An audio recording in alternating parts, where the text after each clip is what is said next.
Good morning and welcome to this Live Faith TV presentation. This is session 8 of the Unveiling of Jesus Christ, the completion of God's counsels concerning heaven and earth. And we're going to be reading Daniel's chapter 10 through 12 and the secrets of the kingdom. And hold on one second, I'll be right back.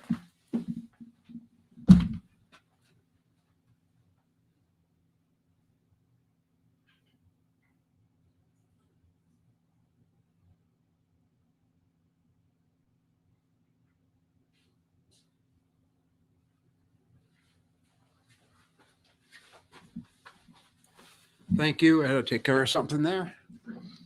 All right. So, Daniel chapters 10 through 12 contain a lot of things, details about what happens later in the book of Revelation when we get to the wars and things like that. So, I wanted to go through this to set some foundation for what's coming. So, hi, Ed Mathis and Kevin. Glad to see you, buddy. And so, this is session 8. If you haven't seen the previous ones, I encourage you to do so. There's scripture buildup going on. Hi, my name's Richard. Glad you could join me today. Daniel's an amazing book, and there's a lot of problems with interpreting it through the years, mainly because there's like 20,000 manuscripts, and the Septuagint has 2 complete translations of Daniel. We're going to be using the concordant literal translation. I think more work has been done on that version to correct Daniel than any other, and it makes a big difference. So again, I'm using a book called Daniel, Concordant Studies of Daniel by A.E. Knox. It's available from Concordant Publishing Concern, and in a paperback or a hardback. And it's just a wonderful book. And I've studied it several times. It's deep. It goes through all these word changes and, correcting translations. So you really have to, if you want the details, you'll need that book. Another one I use is Bullinger's Companion, Commentary on Revelation, another thick 500-page book. And you can see that, you can get that online as well at Amazon. But those are the best 2 I have found on this. But anyway, so let's get to the PowerPoint. You can download this PowerPoint. It's in the video description. And so let's get started. So about this session, we're interested in finding out what has to happen around the time of the signing of the 70-year covenant with many, spoken of in Daniel 8. This covenant with many is called a covenant with death in other places in the Old Testament. Israel's going to sign a 7-year covenant with the Antichrist for protection of their land, and then he's going to break that halfway through. So we'll look at Daniel chapters 10 through 12, and we'll also take a brief look at the secrets of the kingdom revealed by Jesus in the 4 accounts of our Lord. Next week, we'll continue with the 7 trumpets and the 7 bowl or vial judgments in the unveiling. So Daniel 10 through 12 shed more light by giving additional details concerning the previous revelations given to Daniel in chapters 2, 7, and 9. And 8 and 9. These are some of the most detailed prophecies in the Bible, written hundreds to thousands of years before the events they reveal actually occurred or yet will occur. So some are now in the past, and the rest are still future. When Daniel wrote it, it was all in the future. Some the immediate future, next few hundred years, and some in the far future, which is called the latter days in Daniel. These prophecies are so accurate that critics have tried to assert Daniel was written after the events they describe occurred. They just can't get it in their head that God can predict history in advance. So they try to place Daniel after the events that they describe occurred. But that's not honest. It's not accurate. Preterists, those who believe that preterists believe in the historical record of the book of Revelation. In other words, it's already happened in history. They contend all the events described here in Daniel have already occurred and now are historical. Partial preterists allow for a future fulfillment of a physical return of Jesus as well as a historical spiritual one. And so those two camps are both in error, as you are going to see. In Daniel 10, it's pretty much a preface for 11. It shows Daniel's heart in praying and interceding for his people. It says, in the third year, in verse 1 of Daniel 10, in the third year of Cyrus, king of Persia, a matter was revealed to Daniel, whose name is called Belteshazzar. The matter is true, and the host is great. He understood the matter, and an understanding has he of the sight. So twice it says he understands it. So it must be understandable, right? It must be understandable. According to the Expositor's Bible commentary, the third year of Cyrus was BC 535/534. In all probability, just a few years before Daniel's death. So Daniel's about 90 years old when he got this revelation here. In verses 2 through 5 of Daniel 10, in those days I, Daniel, came to be mourning 3 periods of 7 days. So 21 days he was mourning. Bread of coveted qualities I did not eat. Flesh and wine did not come into my mouth. With oil I did not rub myself till fulfilled are the 3 periods of 7 days. So he fasted basically for 21 days. On the 24th day of the first month, I came to be on the bank of the great stream. It is called the Hiddekel. I am lifting my eyes and am seeing, and behold, one man clothed in linen. His waist is girded with certified gold of Ophaz. His body is as topaz. His face as the appearance of lightning. His eyes are as torches of fire.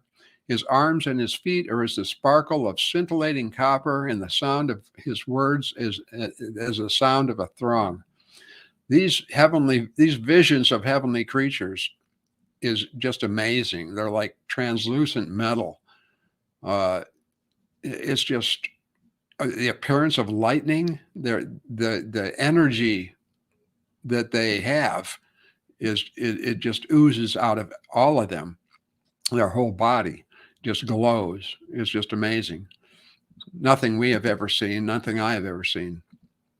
Verse 7, yet I, Daniel, alone see this great sight. He calls it a great sight. The mortals who came to be with me do not see the sight. Verily, a great trembling falls on them, and they are running away to hide. Yet I remain alone, and am seeing this great sight. It's cool how God can just pick out one person and talk to him in the midst of a crowd, and only that person hears him. We see the same thing when Paul was on the road to Damascus and the Lord confronted him. The Lord, in his glorified body, Paul was blinded by the brightness, the great sight that Paul saw. But the same kind of thing that the people around Paul did not hear. They just heard thunder instead of a voice. And they fell to the ground also. These people who say they saw the Lord, some televangelists, and he sat down next to them and talked to them, they report nothing like this. So it tells me what they saw was fake.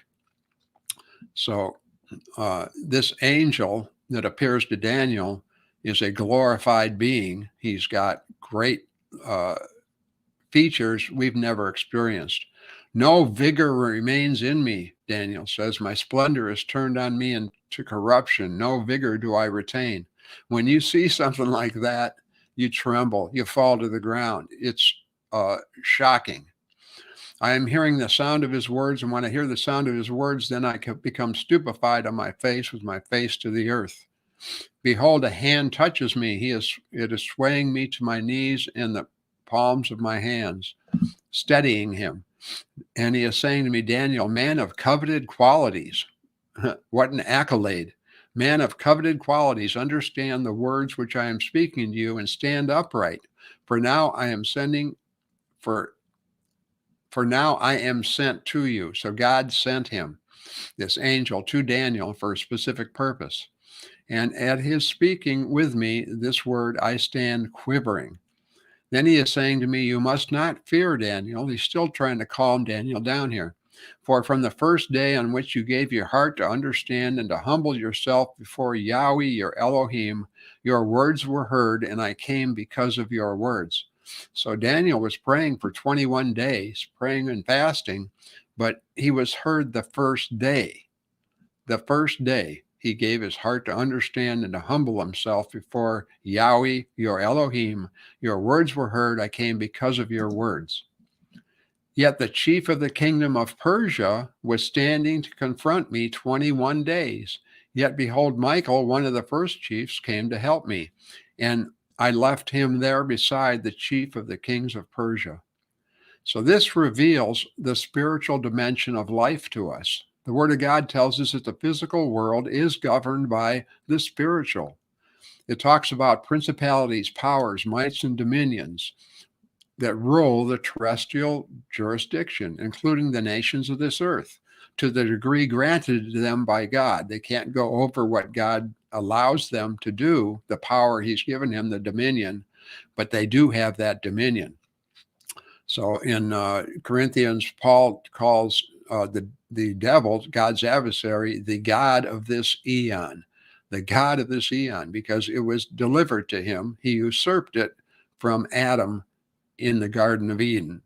And he offered it to Jesus without Jesus having to be crucified in the temptations of Jesus. He says, I have all this power, the world. I'll give it to you if you fall down and worship me. And Jesus did not deny that he had the right to do that, he had the authority over the world to do that, given to him by God. But he just said, you should worship, I shall worship the Lord my God only, and only him shall I serve.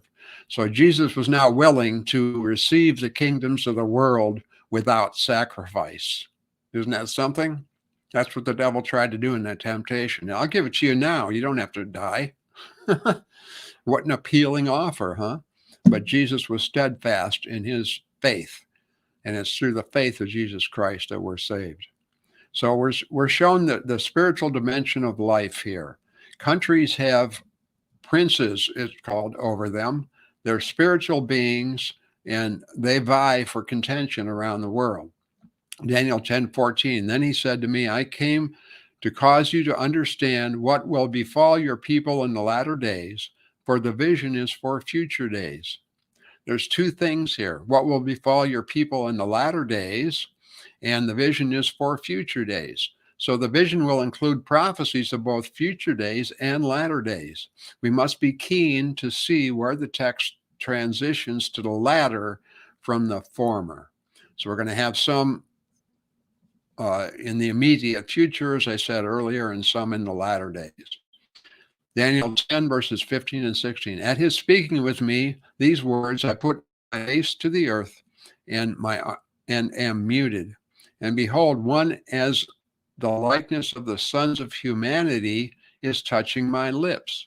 I am opening my mouth to speak, and am saying to him who is standing in front of me, my Lord, by the sight of thee, my throes are turned on me, and no vigor do I retain. This angel who appeared so glorious to him now takes on the likeness of a son of humanity. He comes down to Daniel's ability.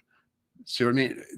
This is like Jesus Christ when he laid all glory aside and became found in fashion as a man. Daniel could not receive this angel in his glorified form. He had to change his likeness. So in 17 of verse 10, how can the servant of this my Lord speak with this my Lord? Hence, and I henceforth, no vigor is standing in me, and breath does not retain in me. Then continuing, touching me again, is one having the appearance of a human. It emphasizes the fact that he's no longer in the appearance of a glorified angel. He's reduced the glow, so to speak, turned off the glow, and appears as a human now. So Daniel can receive him. He's encouraging me and saying, you must not fear. That's the first thing angels learn when they're going to talk to man, have to learn this phrase. Do not fear. man of coveted qualities. Again, peace be yours, steadfast. Now be steadfast. As he is speaking with me, I am encouraged and I'm saying, let my Lord speak for you, encourage me. So finally, Daniel gets to the point where he can hear and receive what this angel has to tell him. And he is saying to me, you know why I came to you? Now I will return to fight with the chief of the king of Persia. While I am faring forth, behold, the chief of Greece comes. These again are spiritual beings that are governing countries, regions of the world. Verily, I'm telling you what is signified in the writing of truth. No one will be steadfast with me in these things, save Michael, your chief. Michael is the chief prince of Israel. He's Israel's protector. Other nations have other princes. They're spiritual beings. We think we live down in this world and everything we do, man does. Man decides the future. Man makes his mistakes and man makes his successes, but behind it all are spiritual forces. We're not alone. We don't act alone. Most people are dupes of these spiritual forces. They're being moved around like pawns and do not even know it. So, and as far as believers go, it says God works within you to will and do of his good pleasure. So you're not even acting of your own accord all the time. So God is in control of all things. And we'll have a session about that at some point. But now we move to Daniel 11, verses 1 through 6. And I, Daniel, in year 1 of Darius the Mede, my position was to make him steadfast and to strengthen him. God put Daniel in high governmental administrative charge because Israel was involved. Now the truth will I tell you, behold, 3 kings will yet stand up in Persia. The 4th will be enriched with riches greater than all, and he is steadfast in his riches. He will rouse the whole kingdom of Greece. Then stands up a master king, the 4th king. He rules a vast dominion and does as is acceptable to him. The 3 Persian kings who followed Cyrus were Cambyses, and I have the years there, 529 to 522 BC, who conquered Egypt, Smerdis, 522 to 521, and Darius the Great, who started the wars against the Persians. Darius the Great was 521 to 485 BC.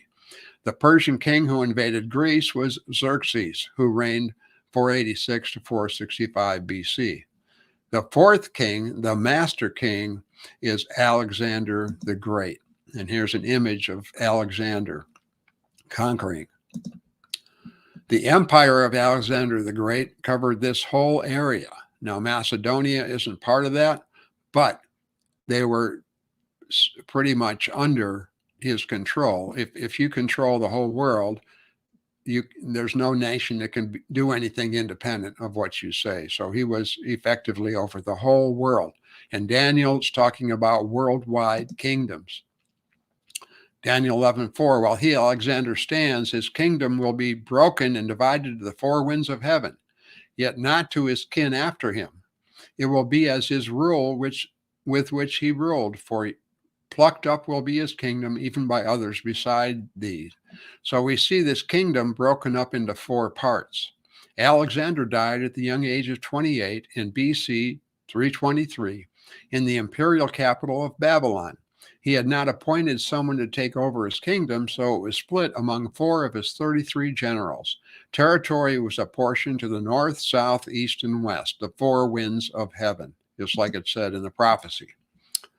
4 winds of heaven doesn't mean in the heaven. It's a term that talks about the earth from one end to the other, because heaven is everything from the ground up, biblically. So now, there's a historical record. This is the historical record that fits those prophecies. Following Alexander's death, his empire was divided among 4 of his generals. These 4 kingdoms and their rulers were Macedonia, Greece under Antipater, and his son Thrace, or Asia Minor under Lysicamus, and the rest of Asia, except for Lower Syria and Palestine under Seleucus Nicator, and Egypt and Palestine under Ptolemy. Daniel 11, 5 through 39 documents the actions of the last two of these kingdoms. Egypt to the south of Jerusalem, the location of Daniel's people, the Jews, Daniel 10:14, and Syria to the north of Jerusalem. In this section of scripture, the rulers and their successors are referred to as the king of the north and the king of the south. We're going to be reading about this king of the north and the king of the south all through here. This is the area, and we covered this a couple sessions ago. Cassander took Macedonia area, Lysicamus. Seleucus had this huge area. This is the king, the northern kingdom here. And then Ptolemy had the southern. You got Israel right here in this little area. Right here. There's Gaza, like right here. So it's caught up between them. You have desert over here, this light yellow. This is all desert, so they can't come through there. If they're going to war, if the north and the south are going to war, they can't come through the desert and they can't come through the sea, so they have to go through Israel. Israel's caught up in the middle. So Daniel 11:5, steadfast will be a king of the southland. Due to his chiefs, he will also be steadfast over it and rule a vast dominion as his dominion. Now, because of this phrase, now at the end of these years, in verse 6, which we haven't read yet, A.E. Knox puts a time gap between verses 4 and 5. Verse 4 ends with the dividing up of Alexander's kingdom. Verse 5 transitions, this one, straight to the time of the end. That's how Knox divides the, I'll call it past from the present here, but it's the near future from the far future. Others put the break between verses 20 and 21, and we'll get there. So that the more common one is to put the break between the near future and the far future between verses 20 and 21. So let's look at this from a historical point of view first. Let's look at what Daniel says in verses 5 to 20 and see if it lines up with the historical record. So steadfast will be a king of the southland. And the king of the north refers to the king of the Seleucid Empire, north of Israel. The king of the south refers to the Ptolemy Empire, south of Israel. These kingdoms were in many battles over a long period of time. In 11:6 of Daniel, now remember, Knox put this in the future. We're going to look at a historical view of it. Now, at the end of these years, they will join. That's the south and the north. The daughter of the king of the southland will come to the king of the north to make equitable settlements with him. Yet she shall not retain, notice as the daughter of the king of the southland will come to the king of the north to make equitable settlements with him. She shall not retain the vigor of the seed. She will be barren, nor shall she stand or his seed. She will be given up, she and those bringing her, also the lady in waiting, and he who made her steadfast in these eras. The king of the south wanted to unify with the king of the north, that should say, and thought a marriage union would produce the intended result. However, his daughter was barren, and no child that could inherit both thrones was possible. See, if the daughter of the king of the south married the son of the king of the north, then you're going to have a child from that, and he could inherit both thrones and unify the kingdom. But however, his daughter was barren, and no child that could inherit both thrones was possible. Because of this, she was turned upon along with those that supported her, including a lady in waiting. Bernice, the daughter of Ptolemy II, Philadelphus, 285 to 246 BC, was given in marriage to the king of the north. Antiochus II Theos, 261 to 246 BC, in the hopes of bringing peace between the two powers. Antiochus II Theos put away his own wife, Laodice, in order to marry Bernice. Bernice lost favor in the eyes of Antiochus, who restored Laodice as his wife. However, Laodice was determined to have her revenge. She avenged to have her husband Antioch poisoned. She also killed Bernice, her children, attendants, and supporters. This would make a great movie. It really would. 11, 7 through 9 of Daniel. Yet one stands from the scion of her roots in his post, and he will come to lead the army. He will come into the stronghold of the king of the north and deal with them and be steadfast. Verse 8, moreover, their Elohim he overturns with their molten images and their throngs, with their coveted furnishings of silver and gold, will he bring to Egypt into captivity. Thus he for years will stand over the king of the north. For years. See that? When he comes into the kingdom of the king of the southland, he returns to his ground. So the treacherous act against Bernice inflamed her brother, who then led a huge army against the Seleucid kingdom. This refers to Ptolemy III Euagrites. He not only invaded Syria, but went to Babylon and took molten images. It is said that he carried to Egypt 40,000 vessels of silver and gold. Ptolemy III Euagrites returned to his own kingdom. As it says, he returns to his own ground. In Daniel 11:10, yet his sons shall be stirred up and gather a throng of many armies, which comes into the southland, overwhelms it, and passes. Yet it shall return and be stirred up unto its strength. The two sons of Antiochus to Callinicus, 246 to 225 BC, undertook to regain the lost territory of the king of the north and redeem the honor of their father. The younger, Antiochus III Magnus, which is Antiochus the Great, from 223 BC to 187 BC, regained much of the lost territory and then took the Seleucid throne. Daniel 11:11 and 12. Then bitterly embittered shall be the king of the southland. Hence he fares forth and fights with him, that is, with the king of the north. He also recruits a vast throng, and the throng is given into his hand, and borne away is the throng. High will be his heart when he casts down tens of thousands, yet he will not be strengthened. So Ptolemy IV Epiphanes, ruler in the south, went forth to fight with Antiochus III, the king of the north. Antiochus III was defeated and lost 10,000 soldiers, yet nothing was gained in the battle.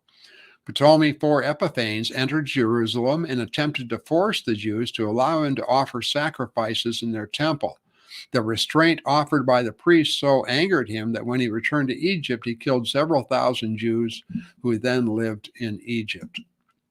In verse 13, chapter 11 of Daniel, then the king of the north returns and recruits a throng vaster than the former. Thus at the end of the eras of years shall he come, verily with a great army and much material. For a period of 14 years there was peace between Ptolemy and the Seleucids. Antiochus III Magnus took advantage of this seeming weakness in Egypt and made extensive preparations to invade Egypt. That's the Southland. He made an alliance with Philip of Macedon in the west to make a joint attack on Egypt, whose possessions they would then divide. In verse 14, in those eras, many hearts shall stand against the king of the Southland. The son of breaching of your people will lift themselves up to cause the vision to stand, yet they shall stumble. While the heirs of Alexander's empire continued to feud, the power of Rome had been slowly rising in the west. The Romans had fought a victorious battle at the Hannibalic War, that's the Second Punic War, ending in 201 BC, which made Rome a power to be reckoned with. In the First Punic War, 264 to 241 BC, they had gained Sicily, Sardinia, and Corsica. Rome then went on to conquer the whole Hellenistic world. Rome robbed its conquered territories. For example, in Spain, all the citizens were taxed.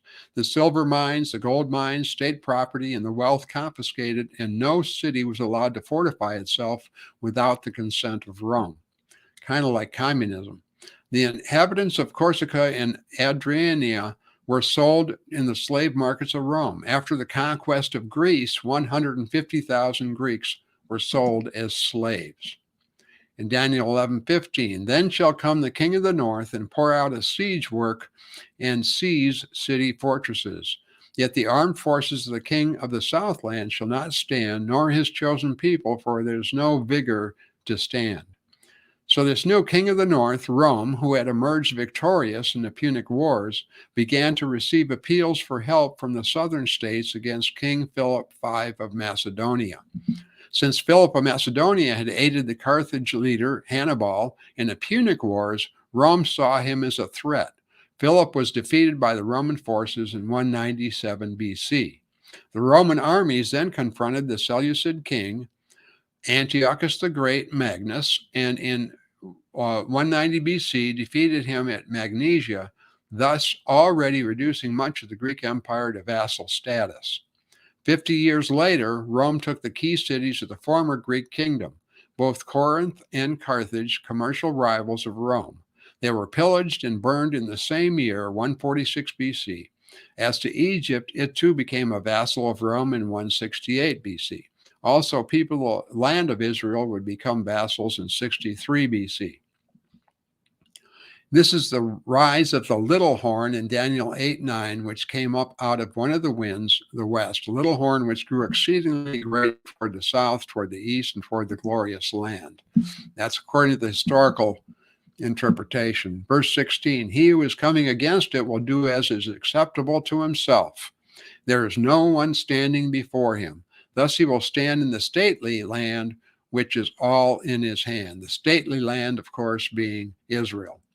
This new king of the north, which comes against the king of the south, would do according to his own will. In other words, he's a dictator, and none shall stand before him. Rome begins its rise to an empire with one-man power. In the early years, Rome was governed by a senate and assembly, not by an authoritative ruler. Because of general discontent, it seemed necessary to look to a one-man power to govern. The people chose Marius, but the Senate favored Sulla. Sulla defeated the people's armies. He forced his own appointment as dictator with considerable power in 82 BC. Following the death of Sulla, Pompey was elected consul in 70 BC. In 40 days, Pompey cleared the sea of pirates. He then moved on and crushed the remnant of the kingdom of the Seleucids and entered Jerusalem and brought the land of Israel under Roman control. Rome was now standing in control of the glorious land, or the stately land. Rome would utterly consume their homeland by 134 AD. In verse 17 of Daniel 11, then he shall set his face to come with the might of all his kingdom, and equitable settlements shall he make with them. Even a wife's daughter shall he give to him to corrupt her. Yet he shall not stand, nor for him shall she be. It was Julius Caesar, a nephew of Marius, who first gained emperor status.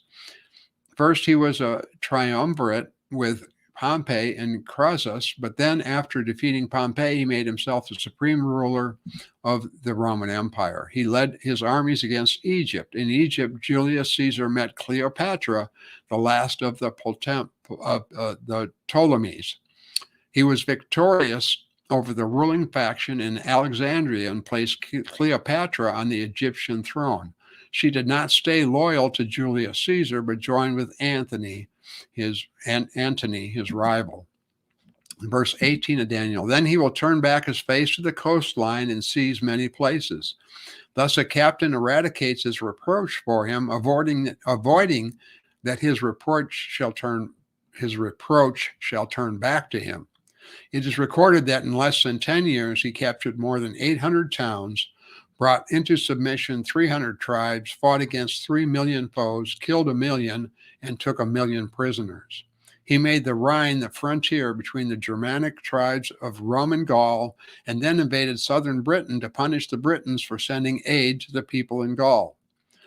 Thus, his Gallic Wars, 58 to 51 BC, took him to the English Channel. Twice he crossed, in 55 and 54 BC, but merely imposed a tribute on the Briton king, which was never paid. He took Isles of Greece, North Africa, and Spain. Despite all his victories, Caesar had enemies. There were men in Rome who feared Caesar's ambitions, accusing him of being a tyrant. They struck him down. Verse 19 and 20 of Daniel, he shall turn his face to the strongholds of his own land, yet he has stumbled and falls and will not be found. Then he who stands in his post then stands in his post out of his root a royal sprout, who as an exactor to pass among the honorable of the kingdom. Yet in some days he will be broken, not in anger and not in battle. After Julius Caesar's death, Octavian seized power after a short struggle. Antony and Cleopatra were defeated. Egypt became Roman territory. At last, the unity of the Roman Empire was under the figure of a single ruler in 30 BC. Octavian was named Augustus Caesar, and he ruled for 45 years. It was during his reign that we read in Luke 2:1, went out a decree from Caesar Augustus that all the world should be taxed. This tax brought the parents of Christ to Bethlehem. So now Daniel 11:21, which we're at now, is generally recognized as the dividing line between the near future and the latter days. There is a clear break where the vile person, which should be translated despised person, is introduced. So let's look at Daniel 11:21. Then stands in his post. So it's a new person standing in his post, a despised, King James has vile, a despised person. Hence they do not bestow on him the splendor of the kingdom. Yet he enters with ease and makes steadfast the kingdom by slick dealings. This despised person will not be publicly confirmed, but will manipulate others to gain his position through intelligence and slick dealings. So in Daniel 11:20, this is future now. In Daniel 11:22, we have what might be called the first Antichrist war. Daniel 11:22, now the armed forces of the overwhelmer will be overwhelmed from before him and will be broken, even the governor of the covenant. The Antichrist rises to power peaceably, but then he uses force to crush his opposition and strengthen his position. This could be war or threat of war or the preponderance of arms. The Antichrist is also referred to as the Prince of the Covenant earlier in Daniel 9:26 through 27. The prince who is to come shall confirm a covenant with many for 1 week, 1 7-year period. The signing of this covenant signals the start of the last 7 years before Jesus Christ's second coming and the rapture. The covenant appears to be a peace accord as well as some sort of religious pact, probably one that tackles the thorny issue of coexistence between Jews, Muslims, and Christians, the pseudo-Christians in the Mideast, and by which Jerusalem could be declared an international city with free and equal access guaranteed to the people of all faiths. This covenant could also clear the way for the Jews to finally be able to rebuild their temple on Jerusalem's Mount Moriah and resume animal sacrifices on its altar, something that hasn't happened since the last temple was destroyed in 70 AD. In Daniel 11:31, the Antichrist puts a stop to the daily sacrifices, so they must be resumed between now and then, and the signing of the covenant seems a likely time for that. Daniel 11:23 and 24. But due to people joining themselves with him, he shall do deceitfully and come up, he is staunch with a little nation. With ease then among the stout ones of the province he will come. He also does what his fathers do not do, nor his fathers' fathers. Plunder and loot and goods will he lavish on them, and against Egypt he is devising his devices, even a further season. The despised person will use wealth for keen advantage through deceptive means and will gain a large territory, a large following because of his bribery. So he comes as a man of peace, wheeling and dealing, making deals, and he's not even, he's a despised person. So he assumes power in other ways. He's never actually crowned as a king. So Daniel 11:25 and 26, the Antichrist's second war, we read, shall be his vigor and his heart against the king of the Southland with his great army. And the king of the Southland shall be stirred up to fight with his great and exceedingly staunch army, and he shall not stand, for they shall devise devices against him. The eaters of his dainties shall break him. His army shall be overwhelmed, and many fall wounded. So this war probably takes place after the signing of the covenant in verses 22 and 23, but before it is broken and the Great Tribulation begins, 3.5 years after the covenant is signed. Since in this account, those events don't happen till verse 31. Verse 27, then the two kings with evil in their hearts will sit at one table.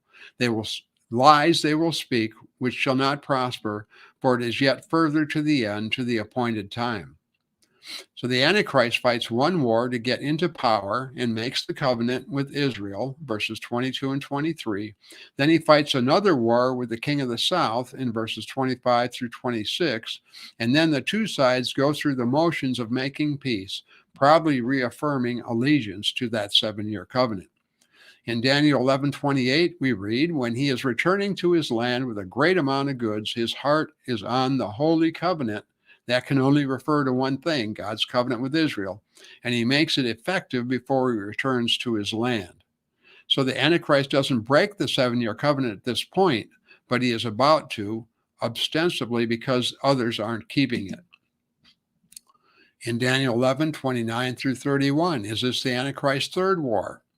At the time appointed, he shall return and come into the southland, yet it shall not, this is after their negotiations of peace, right? Yet it shall not come to be as the former or as the latter. For there come against him the boats of Shittim, that's from the west, hence he is sore when he returns. He menaces the holy covenant and makes his opposition effective. That's when he breaks the covenant halfway through, and he menaces the holy covenant, makes his opposition effective. This is also when the war in heaven happens in Revelation 12, which we'll look at pretty soon. So now the devil is confined to the earth with his minions, and the great persecution starts out. The covenant is broken.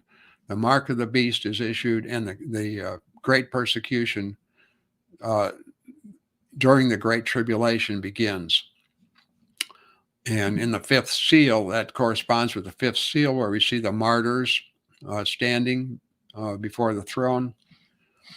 The martyrs under the altar, that have been sacrificed for the word of God, for the testimony of Jesus Christ.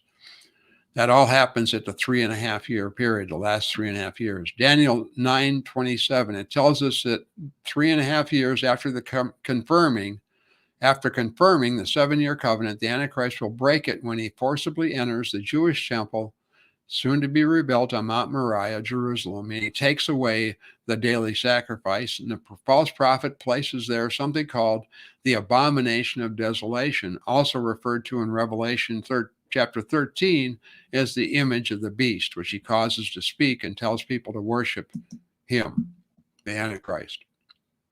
500 years after Daniel gave this prophecy, when Jesus' disciples asked him what would be the sign of his return and of the end of the world,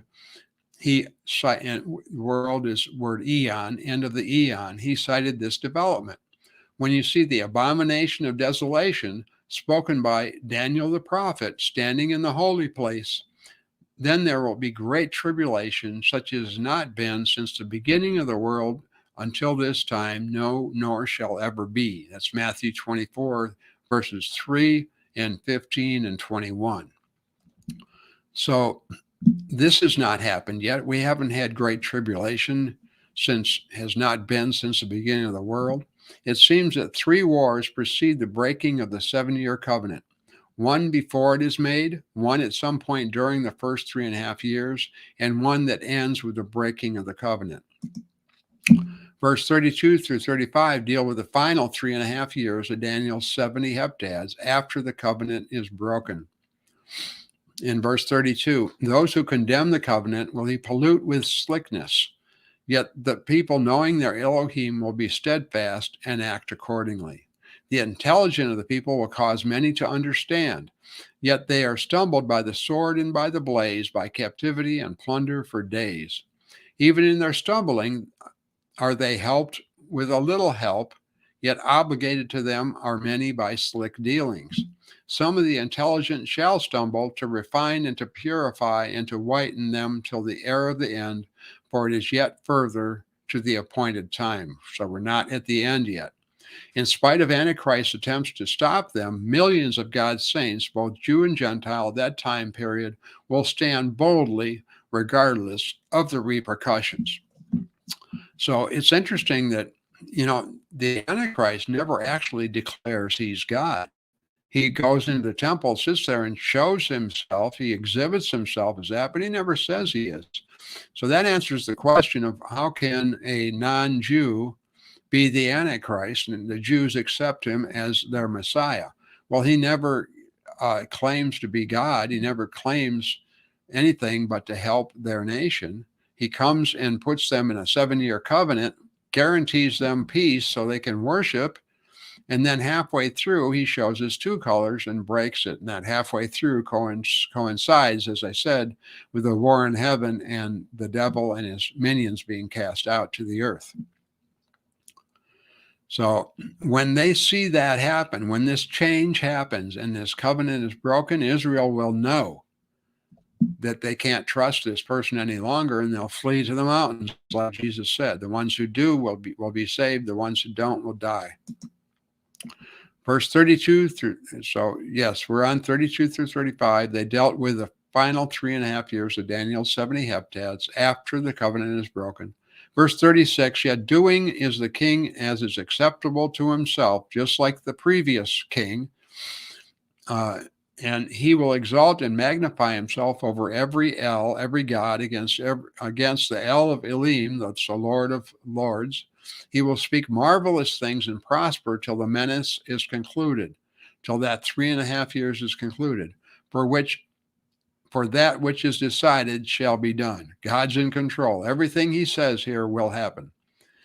Verse 37, concerning the Elohim of his fathers, the God of his forefathers, he shall not understand, nor concerning the coveting of wives, nor concerning any Eloah shall he understand, for he shall magnify himself over all. Yet the Eloah, the God of the strong of his post, shall he glorify. King James says the God of forces, the God of war, shall he glorify, and Elohim whom his forefathers did not know, he will glorify with gold, silver, precious stones, and coveted treasures. The Antichrist is going to be so full of pride that he will try to exalt himself above everyone and every god. Even the one true God. 2 Thessalonians 2:4 says Antichrist will oppose and exalt himself above all that is called God or all that is worshipped, so that he sits as God in the temple of God, showing himself that he is God. He just sits there. And Antichrist shall speak blasphemies against the God of gods and shall prosper till the wrath has been accomplished. For what has been determined shall be done again. Revelation 13:5 parallels this statement and also tells us how long this will go on. And he, the beast or Antichrist, was given a mouth to speaking great things and blasphemies. He was given authority to continue 42 months. That's 3.5 lunar years, 360-day years, 42 months. Daniel 11:39, he deals for fortresses of the strong with a foreign Elohim whom he shall recognize with increasing glory. He shall cause them to rule over many, and the ground shall be he apportioned for a price. It's talking about Israel, selling off pieces of Israel for money. In Daniel 11:40 to 42, is this the fourth Antichrist war? Daniel 11:40. Then in the era of the end, now we are definitely in the era of the end,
Oh, there. How is that?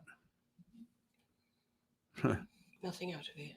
Test, test, test, test, test. Can you hear me? How is that? Okay. Sorry about all this. Technology. Don't you just love it? So let's see here. Now,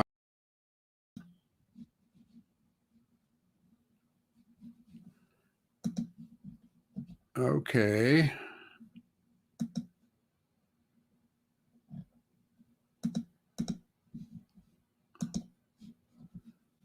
Okay, we don't have that.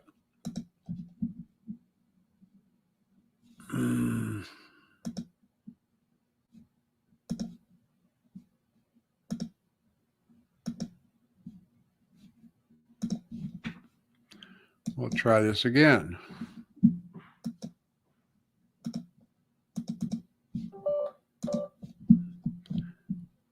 Thank you for your patience.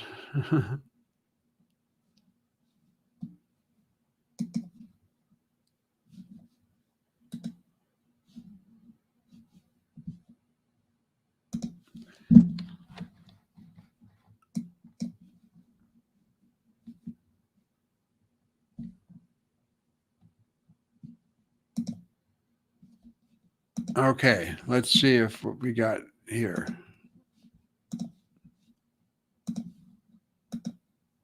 So do PowerPoint again here. There we go. I think we have sound. Do we have sound? There we are.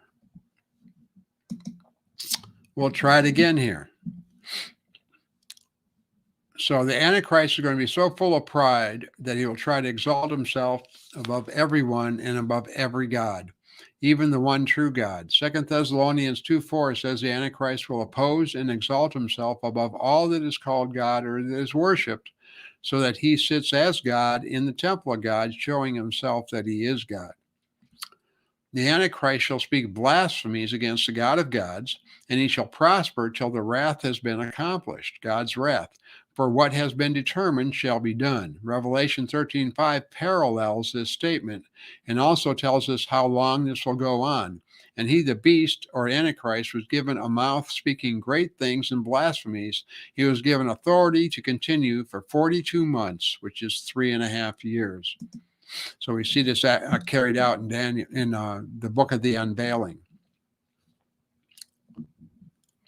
In Daniel 11:39, he deals for fortresses of the strong with the foreign Eloah, foreign God, whom he shall recognize as increasing glory. He shall cause them to rule over many, and the ground he shall apportion for a price. He's going to divide up Israel for monetary gain. So in Daniel 11:40-42, this might be the fourth Antichrist war. Then in the era of the end, we are definitely in the end, Gorhim will be the king of the Southland, as a horrifying hurricane will come upon him, the king of the north, with chariot and cavalry and many ships. Thus he comes into the lands and overwhelms and passes. This war takes place during the last 3.5-year Great Tribulation, possibly at the breaking of the 7-year covenant or near the end of it, because Antichrist meets his end just a few verses later, and is once again fought between the king of the north, the Antichrist, and the enigmatic king of the south. Daniel could only use terms he was familiar with to describe the modern warfare he saw in this vision.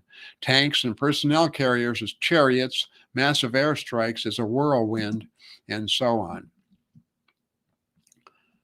So,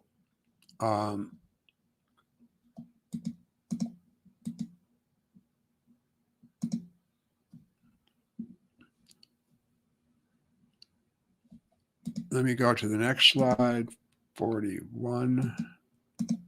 Okay, verse 41. When he comes into the stately land, many will stumble, yet there are escaping from his hand Edom and Moab in the adjacent land of the sons of Ammon. These are in Turkey, by the way. These cities, Edom, Moab, Ammon, are contained in modern-day Jordan. In Jordan. In 1144, do we have the fifth Antichrist war? Yet reports shall fluster him, verse 44, from the sunrise and from the north. That's from the east and from the north. And forth he fares with great fury to exterminate and to doom many. This is either another war or a continuation of the war described in verses 40 through 42, and probably happens near the end of the Great Tribulation. If this is another war, the fifth war of the Antichrist, it seems it is against the eastern nations. News from the north could mean a threatened coup or other problems of dissent in his own country, or possibly troubling developments in the north. He shall go out with great fury to destroy and annihilate many. This could be the war, possibly nuclear, in which the Antichrist and his allies obliterate Babylon as described in Revelation 14:8 and chapter 17:16 and chapter 18.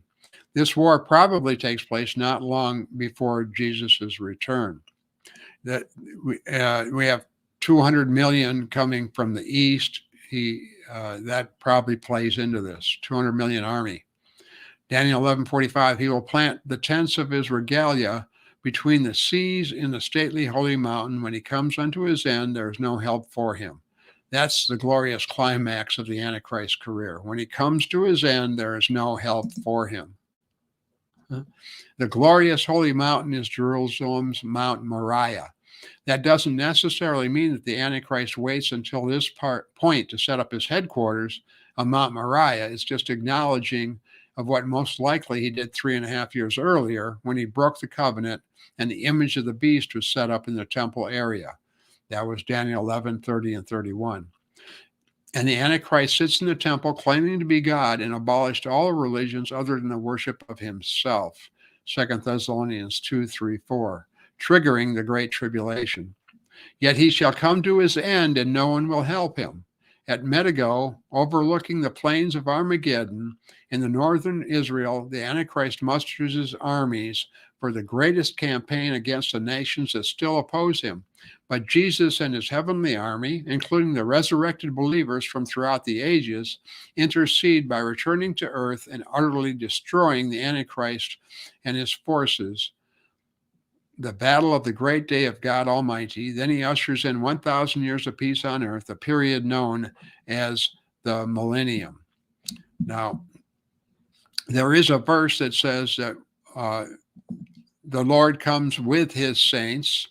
And the interesting thing about that verse is I don't think it's angels, because it says those with him are chosen, called, and faithful. Well, angels aren't chosen and called, but the church is. So it seems we meet him in the air, come back and do whatever he needs to do. Remember, heaven's everything from the earth up. So it doesn't deny our heavenly inheritance at all. I think we'll be active in some of this stuff here before we go into our job with the angels, converting the angels, if you want to call it that. Daniel 12. Now we go to the last chapter of Daniel. In that era shall stand up Michael, the great chief of Israel, right? The prince over Israel, standing over the sons of your people. Then it comes to be an era of distress, such as not occurred since there came to be a nation on earth till that era. Now in that era your people shall escape, all those found written in the scroll, the book of life, from the foundation of the earth. For those sleeping in the soil of the ground, many shall awake, these to Aeonian life, and these to reproach for Aeonian repulsion. The intelligent shall warn as the warning of the atmosphere, and those justifying many are as the stars for the eon and further. What this means is the intelligent, which you talked about earlier, are going to recognize what's going on because of this prophecy in Daniel and other prophecies, and in the Unveiling and Jeremiah and Zechariah, all those, Micah, they're going to recognize it, be intelligent, and they're going to be as people that tell the weather in advance, you know. They'll warn people as the warning of the atmosphere, and those justifying many are as the stars for the eon and further. That's what God thinks of those who win others for him, with him. Now you, Daniel, stop up the words and seal the scroll till the era of the end, when many will swerve as evil will increase. That's the correct translation of this. I think in King James it says knowledge will increase and travel and knowledge will increase, but it's evil will increase. When many will swerve and as evil will increase. I, Daniel, I see and behold, two others are standing, two more angels, one on the near bank of the waterway and one on the far bank of the waterway. I am saying to the man clothed in linen who is above the waters of the waterway, till when is the end of the marvels of which you speak and this cleansing? Verse 7, I am hearing the man clothed in linen who is above the waters of the waterway till the era of the end. Then he is holding high his right and his left hands to the heavens and is swearing by him who is living for the eon, excuse me, that it is for the appointed time, 2 appointed times, and half an appointed time. A time is a year. So this is 3.5 years. And as is concluded the shattering of the hand of the holy people, concluding are all these things. All these things that are happening are to shatter the hand of the holy people who come there thinking they can reestablish their nation on their own without God's help. And that's what you see happening in the world today. Was 1948 the fulfilling of prophecy? In a way, not fully, in a way, because God's bringing the people back over there, but he is not establishing the nation at this time. This is Israel trying to regain their own kingdom on their own power. The Balfour Declaration is by man. The determination of Israel's land was by the United Nations, not by God. And it is not the extent of the land that God has promised her. So we know that what's happening is man doing it, Israel doing it, because when this Antichrist arises, makes that covenant and then breaks it, he takes Jerusalem over. When God led people, when God establishes a nation, nobody can destroy it. But this nation will be destroyed, the one that man is building right now, the man-made Israel. So let's not confuse the two. God uses what man does to further his plan. So Israel's trying to reestablish itself. They're all going back over there. God's using that for the end time scenario. But that's not him reestablishing the nation. Make that clear. This is Israel trying to save themselves at this period of time. They're still apostate, remember? God drove them out of the nations. He's not going to bring them in until they believe. Not now. Let's use some common sense with this. So, verse 8, I hear, yet am not understanding. Hence I am saying, my Lord, what is there after these things?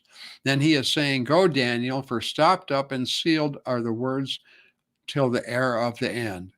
Many will purify and whiten themselves and be refined, yet the wicked will be wicked. None of the wicked shall understand, yet the intelligent are understanding. The last 3 verses, verse 11, Daniel 12, from the era when the continuous ritual is taken away, from the middle of that 70th heptad,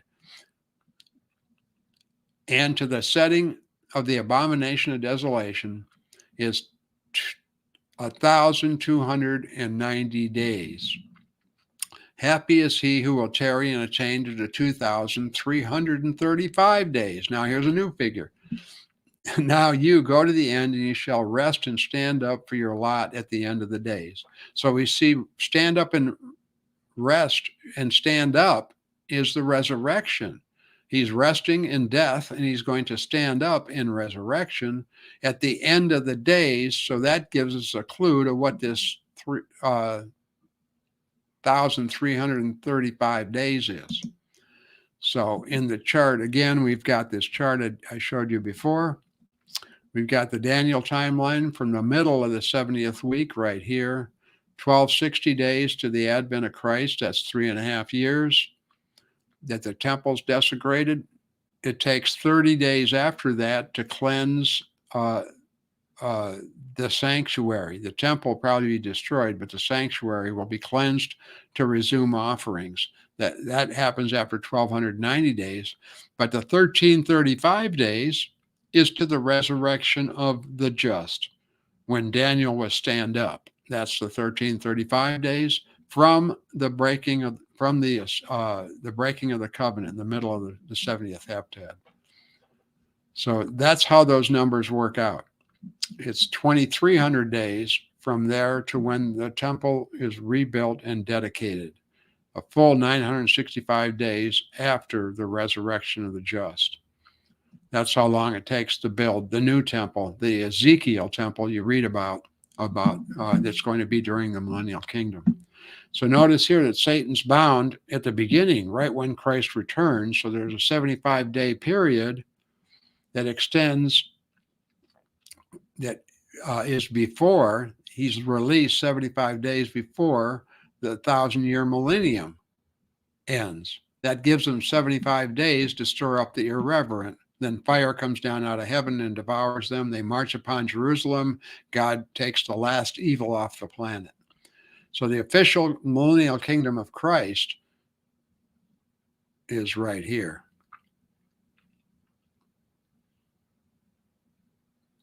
This arrow should go over to here. Very sorry. This arrow needs to go here. I'll fix it. So here's another chart of the 70 weeks of years with Daniel from last time. And we've done this chart. So these wars we're talking about have to fit in this period here. They might start before we're taken out over here. The rapture is right here. But they have to happen during this period. And we know that at the breaking of the covenant here, that's when the martyrdom starts. So those final wars take place right here. So we'll be plotting this out, plot this out a little more in the coming week. Now there's other wars we have to consider as we go through this, the Ezekiel 38 and 39 war. We have to look at Psalm 83, which they say has not been fulfilled yet, and it hasn't. But we'll see if that's a war or not, and we'll try to put this a little more together. The other thing that has to happen during those period of time between when we're taken out and when Christ comes, when the 7-year covenant is signed, is the secrets of the kingdom that Jesus taught. Immediately after Jesus knew the ruling class of Israel would not receive him, in Matthew 13, he began to speak in parables. The parables he told were secrets of the kingdom, which were not revealed by the Old Testament prophets. The secrets could not have been told to Daniel, for they are secrets that our Lord revealed. Therefore, what these secrets reveal take place sometimes after the 69th week of Daniel, and in fact, they extend into the 70th. Let's take a brief look at these. I'm not going to go through each one. I'm going to skip this. You can read it. This just shows that he's talking about the kingdom, the secrets of the kingdom in Matthew 13. There's a number of parables here. There's 7 parables about the secrets of the kingdom recorded in Matthew 13, and only Matthew records all 7. The parable of the sower and the mustard seed is found in Mark 4:1 in those references, and in Luke. The parable of the leaven is found in Luke 13. Other 4 parables, the other 4 are only in Matthew. These parables are designed to reveal the mysteries of the kingdom, that is the present age, that present time during which Israel is in abeyance, but it refers particularly to the time before they were held in abeyance and the time after we're out of here. Mystery, a word which is also used for the secret rites of various religious cults, refers to the truth that was not revealed in the Old Testament. It's a secret until revealed. Here, Jesus reveals the mysteries or secrets of the kingdom. Jesus was at the Sea of Galilee, not on a mountaintop. These parables have to do with the time before the Lord returns and have nothing to do with the millennial kingdom. When Jesus taught from a mountaintop, it's concerning the millennial kingdom. Notice that in the 4 accounts of our Lord. After Christ had spoken the first parable, he sent away the multitude, and the disciples came to ask him why he spoke unto them in parables. His explanation was that it was proper for them, his disciples, to know the mysteries of the kingdom of heaven, but to the people who were largely unbelieving, it was not. So the 7 parables are, and you can go through these, the parable of the sower, the parable of the tares, the parable of the mustard seed, the parable of the leaven, the parable of the treasure, the parable of the pearl of great price, and the parable of the dragnet. 7 of them. I won't go through all these today. It would take a whole nother session for these, and it's not pertinent to our study on the unveiling, so we're not going to do it in this course. So our focus is on the unveiling. The spiritual lessons taught concerning these secrets of the kingdom center on God's sovereignty and control of all things. It is He who saves man. Man does not contribute anything whatsoever. Israel will be saved, but by God's bidding.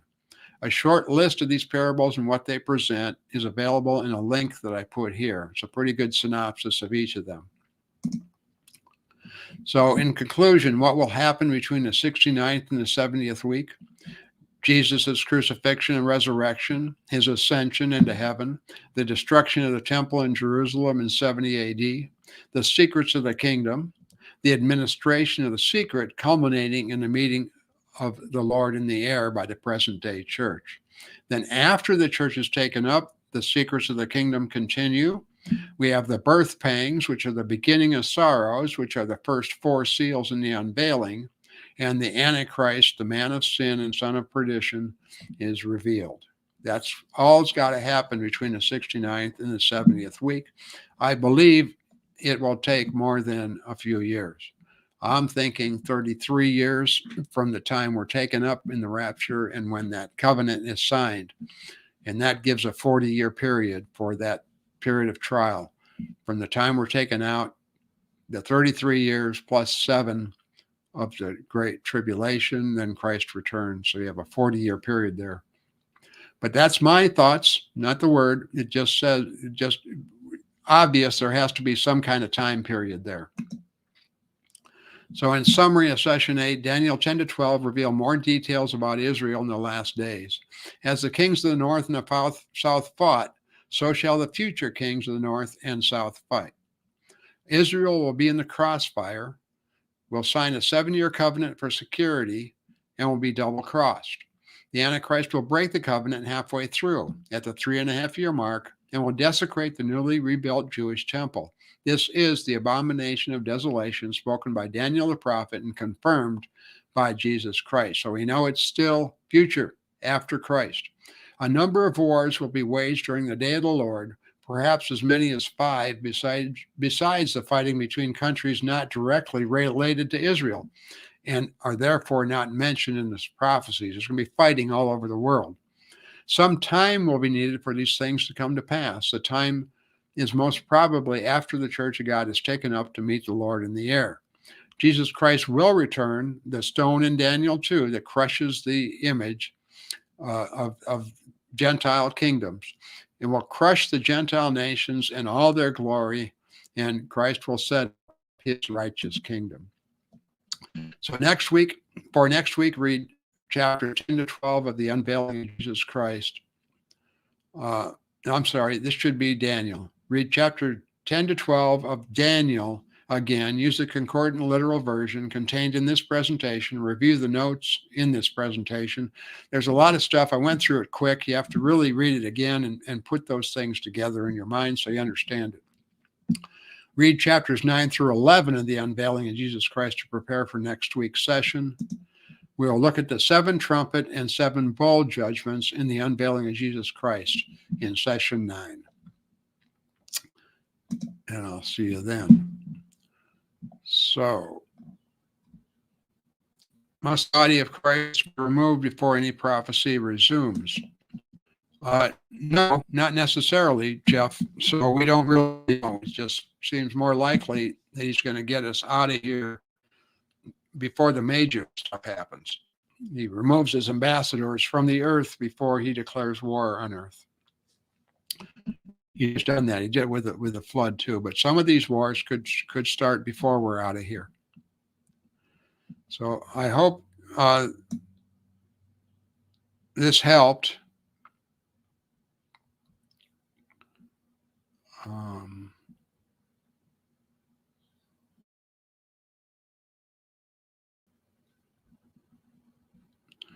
thank you all for joining. And I will go through and see if I can edit out that silence on this for the people who see it in the future. But thank you for your patience and bearing with me.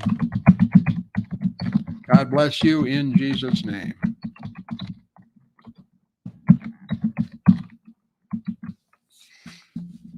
You're welcome, Lisa. Thank you. Talk to you all next time. God bless you in Jesus' name.